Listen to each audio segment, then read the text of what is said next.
All right, thank you everybody for being here today. And welcome to this webinar on evacuation planning. Thank you very much for your time and energy in regards to being here for the presentation. So hopefully we can answer some questions and learn a little something about evacuation planning. So we will get started. Just a little bit about HII Group before I introduce myself. So we are a family of companies founded by and dedicated to housing organizations like yourself. We protect, preserve, and promote the sustainability of public and affordable housing, and we offer insurance, risk management services, housing-focused training, and original housing industry research to meet the needs of more than 1,800 housing organizations nationwide. So to get started and to discuss a little bit about what our agenda is for today, what I would like to do is identify when to evacuate, relocate, or shelter in place when it comes to emergency evacuation planning. Talk a little bit about building and maintaining specific evacuation plans when it comes to specific buildings that you may have on your properties. Try to outline key response, partners and their roles in your communities, and also how to conduct evacuation drills and document corrective actions in regards to evacuation planning and making your plans proactive rather than reactive when it comes to having a plan in place. So before we get started, I'd like to introduce myself. My name is Nick Mayo. I am a senior risk consultant here for HAI Group. My contact information is up on the screen, so please feel free to either write down my phone extension or my email address as questions come up.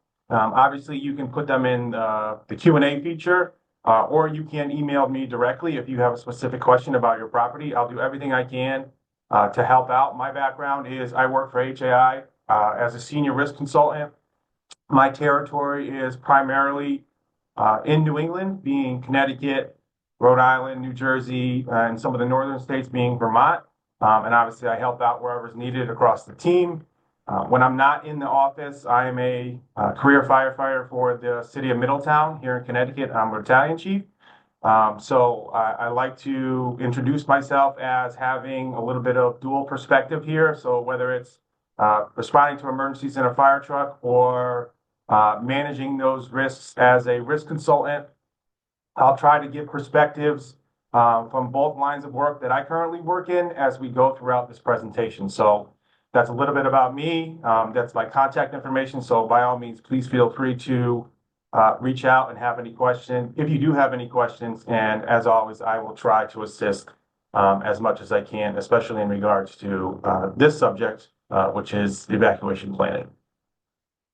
So as we get started, when I create these webinars and presentations for the members like yourself, I always like to reference any applicable, whether it's NFPA, whether it's OSHA, any standards or regulations that exist that can help point you in the right direction.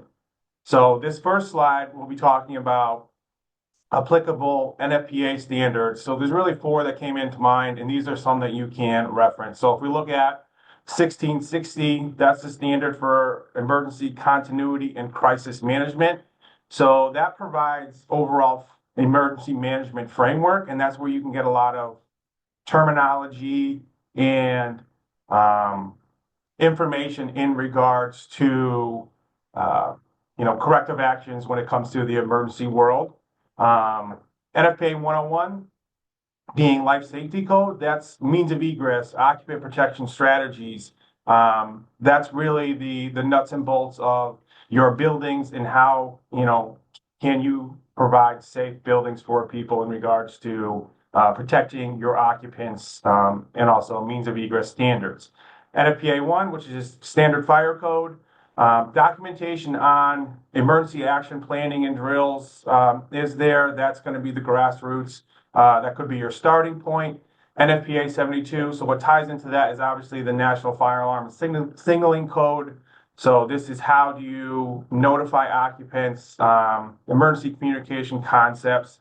I want to stress that obviously these standards are minimums. These standards, it all depends on what's adopted by the authority having jurisdiction, and common language that you will see in regards to either NFPA standards or OSHA regulations is, when it comes to evacuation planning, drills need to be performed and held consistently and sufficiently enough that we want the people in our buildings to be familiar with the process. Okay. So there isn't a standalone answer to how often and how regular. It depends on your authority having jurisdiction and what standard you're going to reference. But we want to do them enough so that way not only employees but the residents understand what's going on when it comes to an emergency evacuation. So if we talk about compliance or safety features, NFPA 101 does not always explicitly require posted maps, but obviously they are crucial for compliance with local fire codes and OSHA standards. When we talk about OSHA standards, they're directed to the education of your employees, right? But then it can be tied to the education of your residents as well. Safety features throughout your buildings. This is something that we see when we're doing our risk control surveys. We talk about maps. Maps should be kept up to date. Certain environments, we want to use photo-illuminescent materials to remain visible during power outages. These are things that as you walk your properties and figure out where you want to post information, we want to look at, is this information going to be accessible in case of an emergency? So in a case where, let's say your building's a high-rise structure, if you have an evacuation map, but your building loses power, will those evacuation maps, clearly be seen, in areas that don't have emergency lighting, So there's a lot of information out there in regards to where signage should be posted. But if you think about where would you want signage posted if the building didn't have lights on, if it was an emergency, if there was smoke banked down to the floor, where would residents be and how would they see, these maps that are in a building that is experiencing an emergency? Those are some things that we're going to talk about in this presentation is, evacuation maps are, perfectly great in an environment where everybody can see and everybody is calm, but then are they clearly accessible and readable during an emergency situation, let's say where there isn't sufficient lighting or it's a smoke-filled environment because of a fire, so on and so forth. So before we get started in the different aspects of the presentation, just discussing this 60-second evacuation reality, this is just to lay the groundwork of, in a real emergency, it's going to take time for people to process information and react. So if we look at the first 15 seconds where residents hear an alarm or detect smoke, that's where confusion and hesitation may begin. In the next 15 seconds, that's when residents start opening doors, try to figure out what's going on. They start to enter a hallway. Smoke or fire conditions may already be developing in that hallway. From 30 seconds to 60, so being that first minute, hallways and stairwells begin filling with people. That's when we run into blocked exits, mobility issues, confusion, slow evacuation, and this is just the first 60 seconds. So if we look at it in the perspective of this is what's going on site, as a first responder, I realize that from the time we get an alarm, it may take 30 seconds to a minute to get into the truck. It may take 3 or 4 minutes to respond to a scene. Once we arrive on scene, it may take another minute or two to figure out what floor we're going to and where we're, and really what's going on. So as emergency responders, we're coming into this 5-6 minutes in, but your residents have been in that building for 5 or 6 minutes. So clear communication, clear instruction for them, trying to have as little confusion as possible. That's what this webinar is about. And how do we educate our residents? We're going to talk about that at the end in regards to doing drills. But, if this is just the first 60 seconds and this is a reality of how residents are going to react in a real emergency. If confusion is a part of any of this first minute, the results aren't going to be favorable, not only for the residents, but as first responders and also as a housing organization, it will just be chaos on scene. So what we're going to talk about in this first section is the discussions in regard to when and how to evacuate, or do we relocate, or do we shelter in place, okay? So I like to look at these as the core protective actions during emergencies. If we look at the common triggers for evacuation, now every one of these common triggers can have a presentation completely in and of itself. What to do in case of a fire alarm, what to do if there's a utility failure. So if we're talking about a utility failure in a building, if it's a natural gas interruption, power interruption, domestic water has a utility failure. Security threats, again, this is definitely a topic that can deserve its own presentation. What to do in a national security threat on site. It could be a trigger for an evacuation, or it could be a trigger for a shelter in place. When it comes to the conversations of what to do in security threat instances on your property, I rely heavily on local authority having jurisdiction, your police department, state police, whoever governs that area, to get their perspective and their instruction, because I want to hear from them. What would you like the residents to do for a security threat on site? And that could be property specific, building specific, okay? Natural hazards that may happen, whether it's flood, hurricane, tornadoes, system failures, or even just straight direction from the authority having jurisdiction. These are going to be the triggers for an evacuation. A lot of people might ask, especially on the residential side, what to do in case of this situation or what to do in case of that. And it's going to lead to confusion. So educating the residents during any touch point that you have, whether it's a conversation during a work order, or a conversation during a releasing agreement that you see the resident once a year. Them understanding what to do in case of an emergency, it's just based on clear communication. And obviously, if you're dealing with different types of populations, whether it's elderly, young disabled, families, different cultures, different languages on site, these are all things we need to take into account, because communicating with people on one property, we may need to do it a different way on a different property that may be across town. So when we talk about building considerations, I like to paint this as a framework in evacuation planning as low-rise, mid-rise, and high-rise buildings. Okay, so if I think about the low-rise, single-story to three-story buildings, usually there's direct exterior exits. Okay, faster evacuation is possible. If it's a low-rise family site, there's usually a front door and a back door.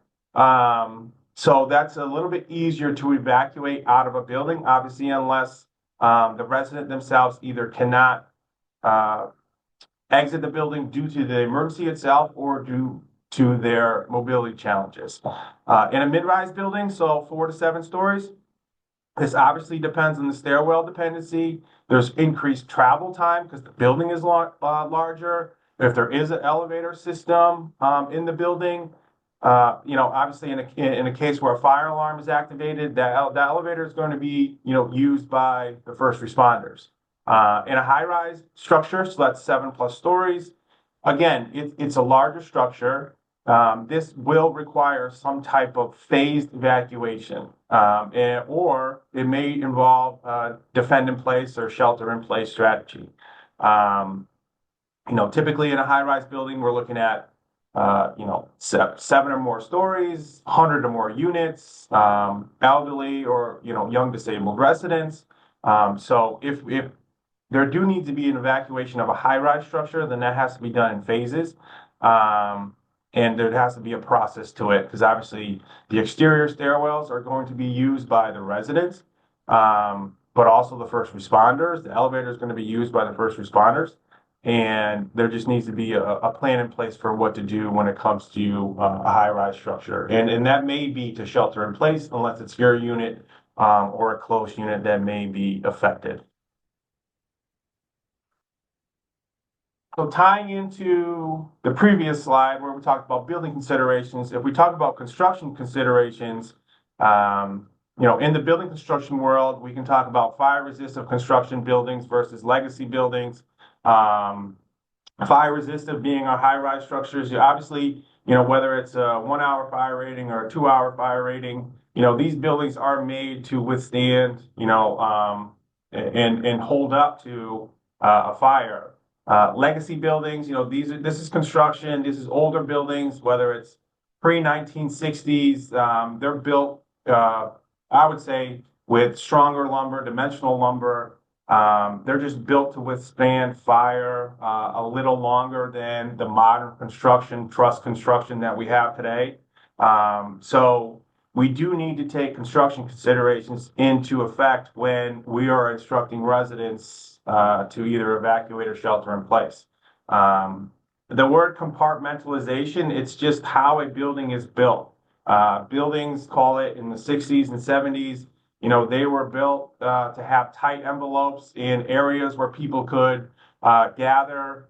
And it really is site specific and building specific. If there are fire barriers and fire doors in the buildings that activate when a fire alarm goes off, this is going to directly impact means of egress and paths of travel. So challenges that we're going to see when it comes to evacuating buildings and looking at the construction considerations, do the buildings have long corridors? Are there dead-end hallways? Is the floor plan of the building a little maze-like? Are there multiple wings or towers? Are there split-level floors? Like even thinking of the community in which that I work for the fire department, we have high-rise structures, we have mid-rise, we have low-rise, and we have buildings that part of them are joisted masonry construction, and the other part is wood frame. So if we have a fire in certain buildings, we know areas that we want residents to shelter in place or evacuate depending on the specific construction of that building. So I hate to say there's not a cookie cutter answer in regards to this is what we should do every time for a specific type of emergency, but it's the reality that we really need to look at a specific property, the way it's laid out, and recommendations from our stakeholders in regards to figuring out that evacuation plan for that property. So another consideration, and this goes without saying, is the population, right? So if it's a family site, that's definitely one type of population on a property. If it's disabled residents, elderly residents, if we have an elderly population in a building, how mobile are they? Elevator use is definitely something that you need to take into account because even when a fire alarm system goes off, you may or may not know this. If a fire alarm system goes off in a high-rise structure, typically that elevator will go into a phase 1 recall. And what that means for us in the fire service is that the elevator will go to a safe space, which is typically the first floor, and the doors will open. So that allows the people that were in the elevator to get out. But then now, since the fire alarm is activated, we as the fire department put the elevator into phase 2, meaning we control the elevator. Okay. So if I have a building that the population, if 70% of my population relies on that elevator to get in and out of that building, in an emergency, it's going to be used by the first responders. So that is something to consider in regards to instructing your residents on either sheltering in place or evacuating. We always need to take into account means of egress. So knowing means of egress in a building is important. It's important to have them located, visible, clearly visible, especially in case of an emergency. But this also, it's knowing our property. It's knowing the residents. It's identifying residents that may have mobility, sensory, or cognitive limitations. And we just need to have a plan in place, accountability-wise, knowing who's in the building, and how do we evacuate residents that would typically depend on that elevator in case of evacuation. So when it comes to making the decision of evacuate, relocate, or shelter in place, a couple of these bullet points have in parentheses building specific. I will stress, excuse me, that all of these factors are building specific. Okay, so if we were going to tell a resident or our staff to evacuate and leave the building, this may be because there's fire or smoke in the building. There could be a gas odor, gas leak, structural failure, or a fire alarm activation. Now, fire or smoke in a building in a single story or two-story wood frame duplex, it is going to be a different discussion versus fire or smoke in a high rise and it's on the 7th or 8th floor. Okay. Because if it's in a high rise structure that's fully sprinklered, hopefully that sprinkler system is putting out that fire, although we're still going to have smoke travel from the 7th floor up. Everybody that's on floors 1 through 5, it might be safest for them just to stay in the building rather than evacuate. Okay. When we're talking about relocating, moving to another safe area in the building, if the building is big enough where we can instruct our residents to do that, or the authority having jurisdiction would instruct the residents to do that, then that should be a directed relocation by staff or emergency responders. If the instruction is to shelter in place, meaning stay inside or inside the unit or in a secure area, this could be for severe weather, security threats, police activity, and again, a fire alarm activation, building specific. Okay. So on these 8 bullet points, I think in parentheses could be building specific. Okay. But these are the decisions that we need to make beforehand. What to do in case of emergency? Are we directing our residents to evacuate, relocate within a building, or shelter in place, depending on what's going on? So if we get into the nuts and bolts of creating an evacuation plan, what we're trying to do is build a plan that works. So the way that I approach this is I try to look at common evacuation plan failures. Okay. So we really need to be mindful of either blocked exits, staff unsure of roles and responsibilities, no accountability process for residents. The evacuation maps in a building are either outdated or misplaced. The residents are unaware of procedures, or there could be a building system failure. Okay. So when we're going about and creating these evacuation procedures, not only are we looking at the envelope of the building, means of egress, but there's a training aspect to it too. So we need to roundtable the idea, create a plan. We need to train our staff, and then we need to train the residents. Okay, and as we progress and go along, we need to make sure that these plans are updated, not misplaced. If there's supposed to be 3 plans on every floor, then there should be 3 plans on every floor, being at the outside of the elevators, and then on the doors leading to the stairwells on east and west wings. It's definitely something that needs to be looked at on a regular basis. So core plan elements, I can't stress enough that the building profile is one of the most important things. Resident population characteristics, primary and secondary evacuation routes.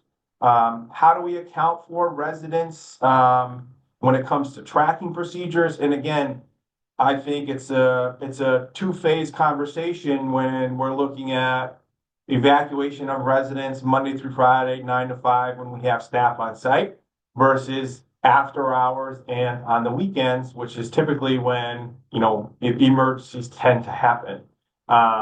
So having some type of accountability process is important. And again, if you're going to relocate or have people establish in, let's say, a community center, well, once they go to there, how do we track, who's here? How do we get accountability of that? And I understand it's a large undertaking because at all times, you don't know where your residents are. who's on site, who's on vacation. So it's definitely going to be a tough part. Key access and utility shutoffs. This is going to be part of your evacuation plan. Again, it's just important areas of the building, your mechanical rooms. It's areas that your staff, your maintenance personnel, along with first responders, they're going to want to know where the major building utilities are in that building.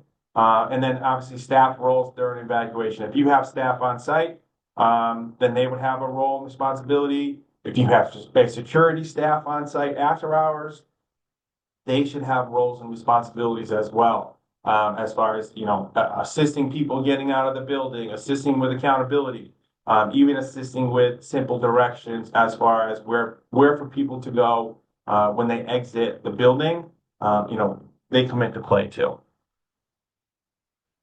So when you build your evacuation map, there's some essential elements that you want to look for and that you want to have on your map. You don't want to overclutter it, but when you're looking at an evacuation map, some type of marker that says you are here, a clear, identifiable locator ion, whether it's a star, anything that shows that person, this is where you are in the building.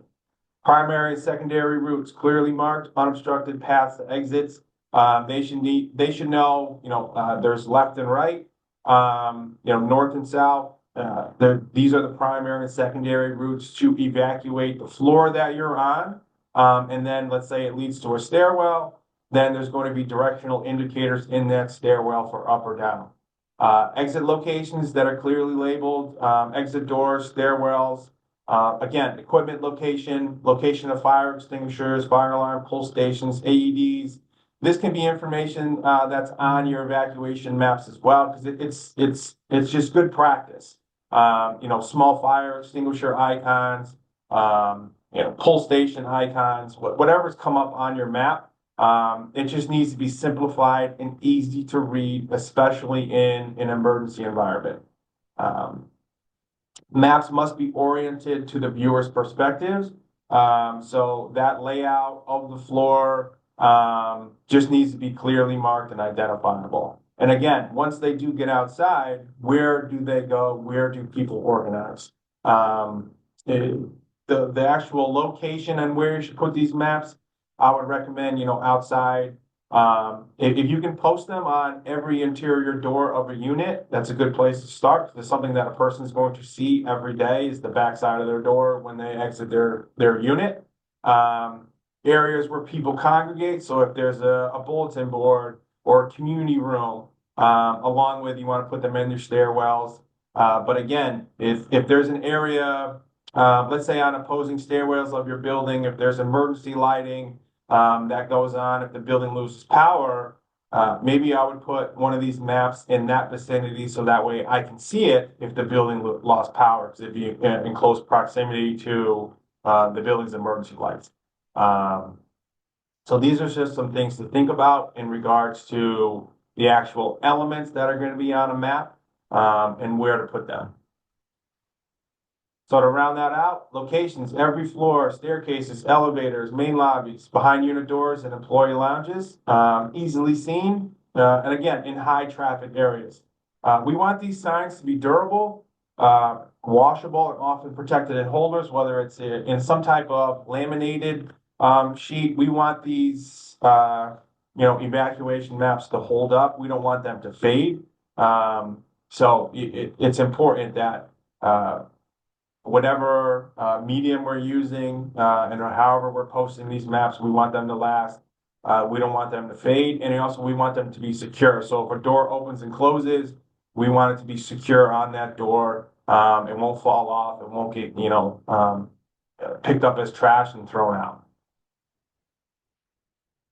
When we're looking at assembly areas, so these are designated outdoor assembly locations, and again, this is going to be site specific. We want an assembly area to be away from fire lanes, apparatus access.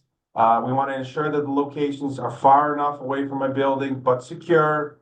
And this is potentially an area that the residents can remain until they get further instructions. Staff can and will, conduct resident accountability, but then when it comes to after hours, who gets that role? In emergency services, we can, and especially me as a shift commander, I can assign someone to assist with accountability of residents if we are relocating them to a community center that is adjacent, to the structure that's having the emergency. So if this is something that you feel like your local first responders, should know that, hey, we have a high-rise building, next to it is a community center. In the case that we are going to evacuate and not shelter in place, they are going to be in the community center. Please make sure we have someone assigned to that to start accountability and figure out who's there. So this is kind of pre-planning your response as a housing organization with the first responders before they come on site. So who can help? So if we're starting either from scratch or we're taking the current and existing plans that we have, who are the internal and external stakeholders with shared interest, okay? So internally, property managers, site managers, your maintenance and facility staff, resident services and social services staff, all these they know their properties and also they understand the people and understand the residents that are on site. Security personnel, if applicable. So if your property does have security personnel that either works 24/7 or even in after hours, these are definitely a resource that can be used when you're making your evacuation plans. Executive leadership, administration, and even your internal risk management and safety coordinators, if you do have them. These are all people that you want to tap into when it comes to having this roundtable discussion on what are we going to do for this property in regards to an evacuation, and then what are we going to do for our other properties. Externally, and obviously this is hits home with me, but your local first responders, if you can reach out to them, whether it's police, fire, EMS, they're definitely the people that I would want at the table to say, what would you all do if you responded here for this type of emergency? Even looping in your local emergency management director. So that could be someone directly tied with the fire department, or it could be a completely separate entity.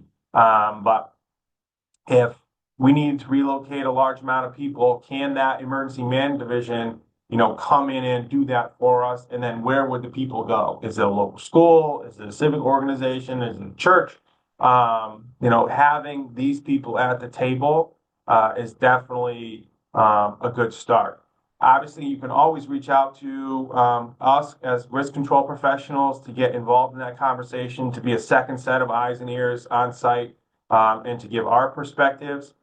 Different community organizations can come into play because whether it's the building department, the health department, please reach out to all of these resources to get everybody on the same page when it comes to your emergency planning. I put in there architecture firms or building officials because a lot of times the questions that I get that come across my desk for housing organizations that want to create an evacuation plan for a site is, we don't have drawings, we don't have floor plans and layouts. How do we do that? So whoever you use as a building official or maybe a trusted architecture firm, they obviously have the software that can create floor plans, but also then can put your instructions, your direction on those floor plans and assist you with doing that. So, please reach out to them.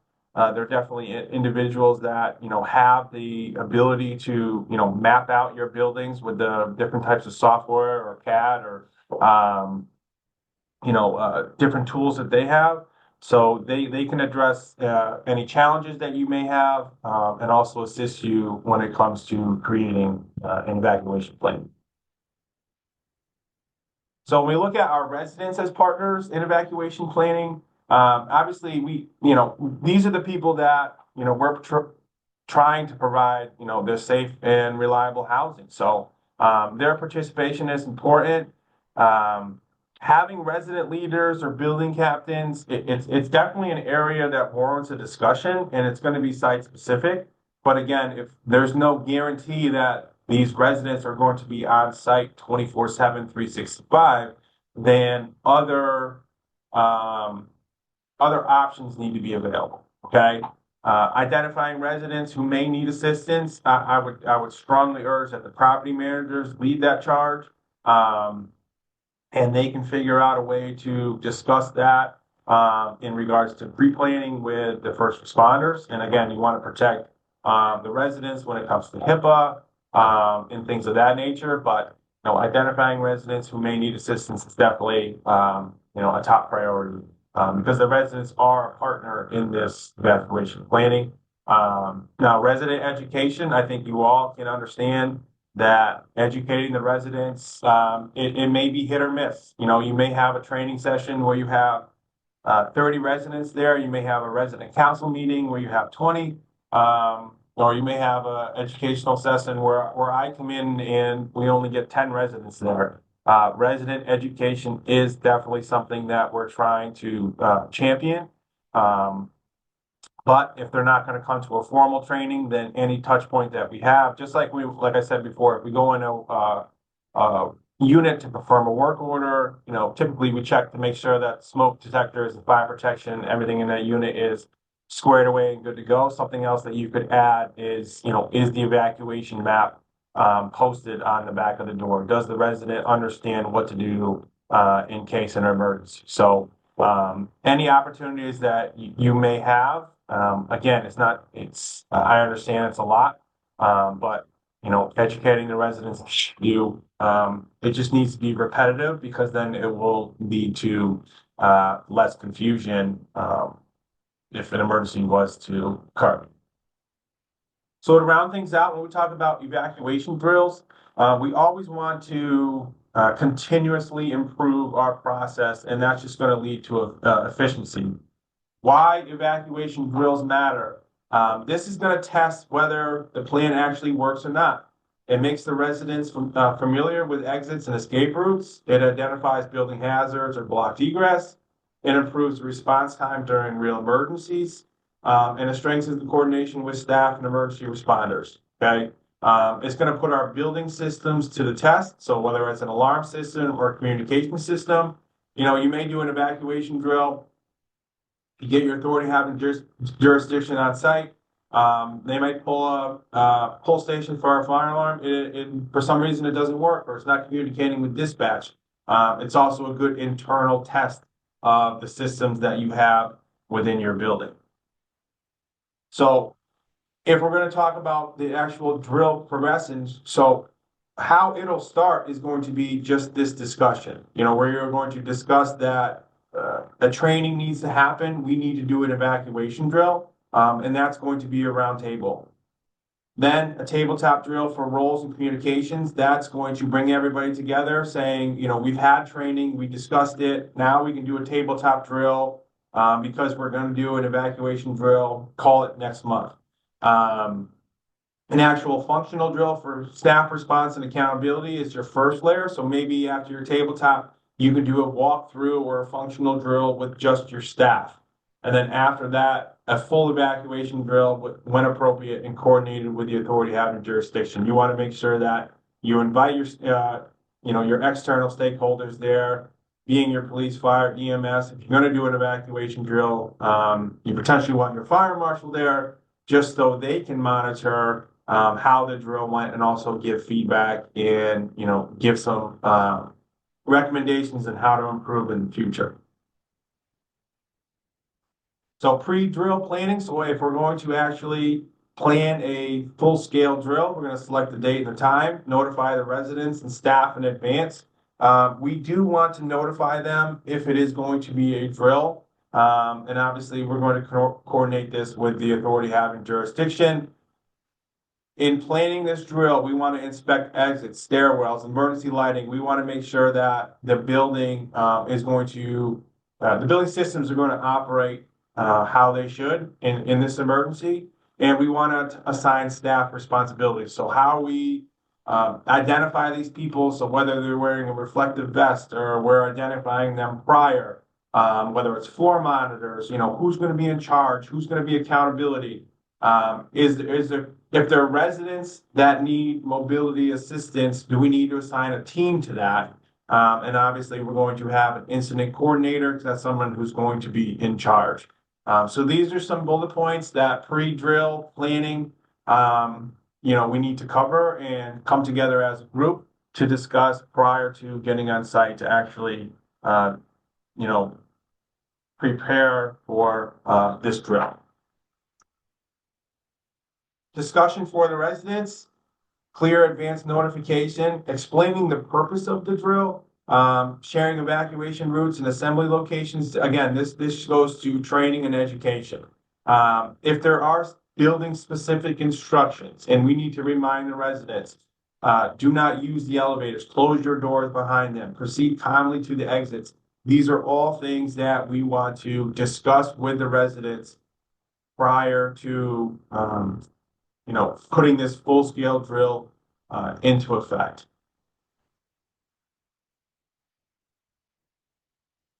This slide, I think, is one of the most important slides in the whole presentation when it comes to emergency coordination and decision making. So this incident coordination structure, so it's property management or designated staff member who will serve as an incident lead until responders arrive. If we don't clearly identify who's in charge, then that's where confusion and that's where mistakes are going to be made.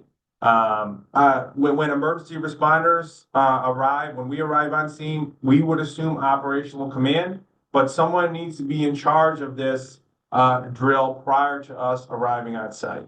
So one person coordinating decisions, clear communication channels, define staff responsibilities, and accountability for the residents are all things that you can do and plan beforehand. So if I break down a property, I might think of the property manager as being the incident lead, right? They're the initial person in charge until first responders show up on site. If I have maintenance staff that works on site, they're going to be ones that are going to assist with systems controls, utilities, access, doors, keys, things of that nature. Other staff that you may have on site, floor accountability, movement of residents. These are going to be the teams that just on every floor are just, assisting people with evacuation. When the fire department or authority having jurisdiction arrives, call it 5, 6, 7 minutes into your drill. They would take command, but then you're working, within that incident command structure because now you're assisting them with accountability of your people as they come out the structure itself. If no one's clearly in charge, I think multiple people will try different things and that leads to confusion. Okay.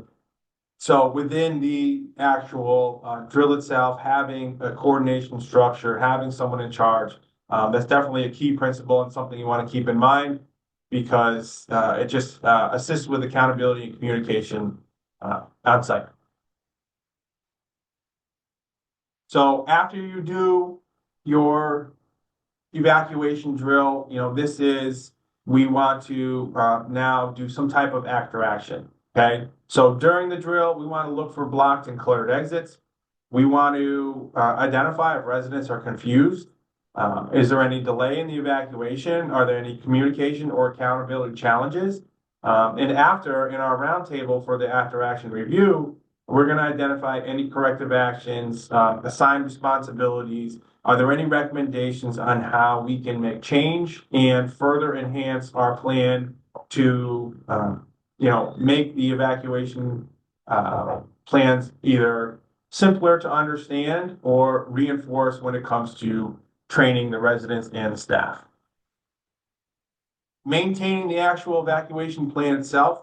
I think this goes without saying, but this is probably something that your safety committee wants to look at regularly. So formal reviews, at least annually.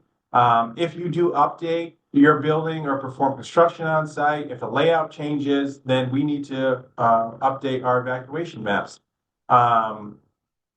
If we are maintaining a list of residents who may require evacuation assistance, or if there's contact information and emergency procedures.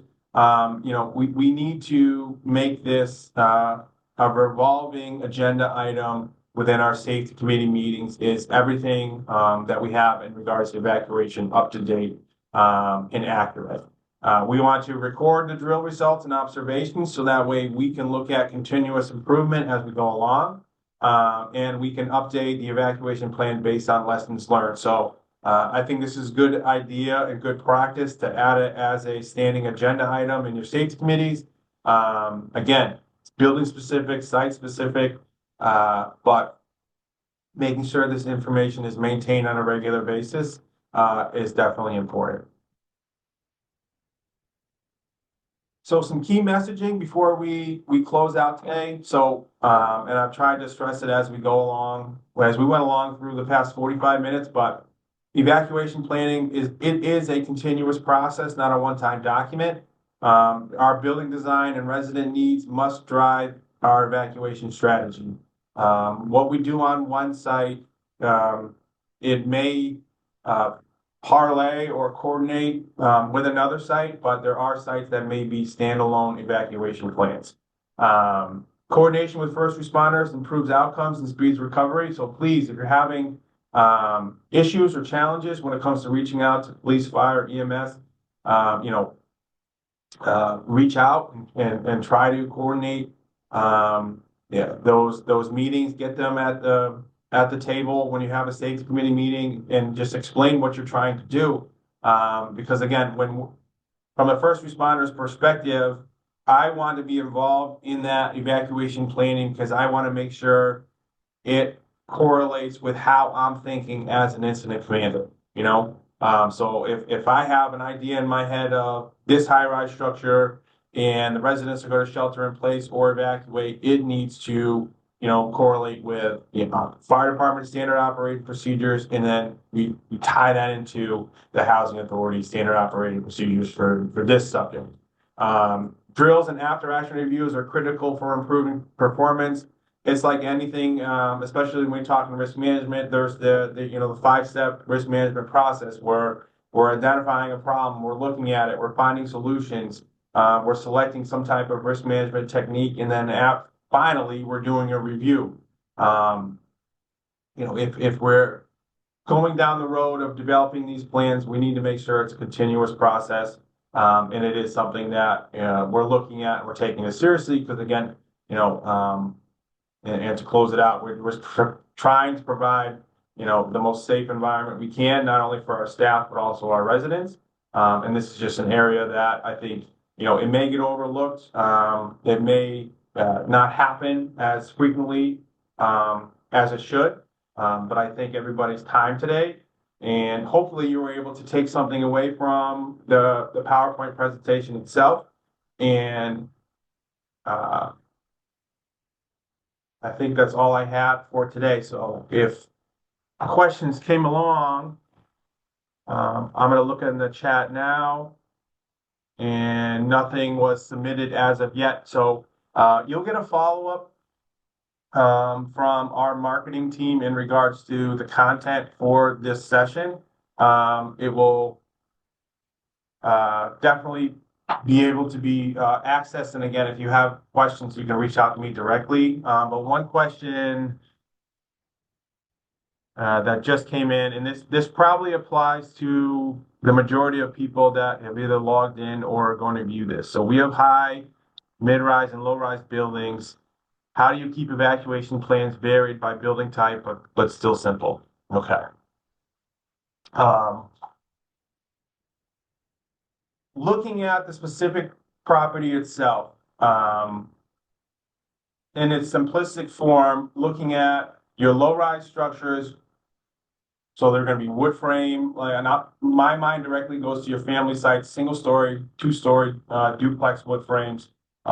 Most instances, let's say in case of fire, it will be evacuate. So knowing primary and secondary egress routes, knowing where to collect on site. Is there a community center? Is there a place for somebody to go? When we go to our mid-rise structures, then you have areas of travel. You have paths of travel. How do we get people down the hall, down the stairs, and out of the building? Is there an area in the building that's safe where they can collect? So that's more traditional, like you are here evacuation style maps, and you keep them as simply as regards to you are here in the direction of travel that you need to get out the building, and then outside this is where you're going to collect. High rise situations is when things are going to get complicated because again, a resident it may get confused on is this a shelter in place scenario? Is this an evacuation scenario? And it all depends on the people in the building, their mobility issues or challenges, and instructions that they're getting from the authority having jurisdiction. So I would plan your high-rise structure specifically with police, fire, EMS.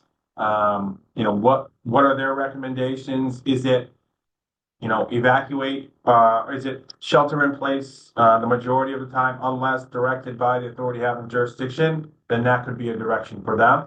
But again, it's to keep them simple, means of egress, paths of travel, you are here, and exits and then accountability locations outside the building is, I think, we're a good start when it comes to making plans.